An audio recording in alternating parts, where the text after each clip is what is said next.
Motto GP 2026 അപ്രിലിൽ അങ്ങ് എടുത്തു guys. Complete domination.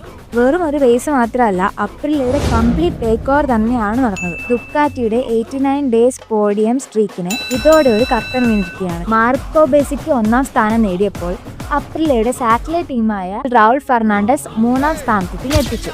ഇനി സ്പ്രിന്റ് റേസിൽ നടന്ന nail biting fight, Marquez versus Acosta. അക്കോസ്റ്റയെ കോൺടാക്ട് ചെയ്തതിന് മാർക്കസിന് പെനാൽറ്റി കിട്ടിയത് ഇപ്പോൾ വലിയ കോൺട്രവേഴ്സിയാണ്. സൺഡേ റേസ് മാർക്കസ് ഫാൻസിന് ഒരു ബ്ലാക്ക് ഡേ ആയിരുന്നു. Last year first and second പ്ലേസിൽ ഫിനിഷ് ചെയ്ത മാർക്കസ് ബ്രദേഴ്സ് ഇത്തവണ DNF. കേബിൾ തട്ടി മാർക്കസിന്റെ ബൈക്ക് റിം തകർന്ന് ടയർ ബ്ലാസ്റ്റായി.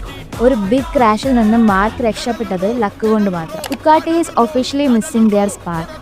കോർണർ സ്പീഡിൽ അപ്രിലയും KTMും തന്നെയാണ് lead. But still this is just the first race. For the first time Pedro അക്കോസ്റ്റയും KTMും ചാമ്പ്യൻഷിപ്പിൽ ലീഡ് ചെയ്യുന്നു. നിങ്ങളുടെ ഫേവറേറ്റ് റൈഡർ ആരാണ്? താഴെ കമന്റ് ചെയ്യൂ. Follow for more updates.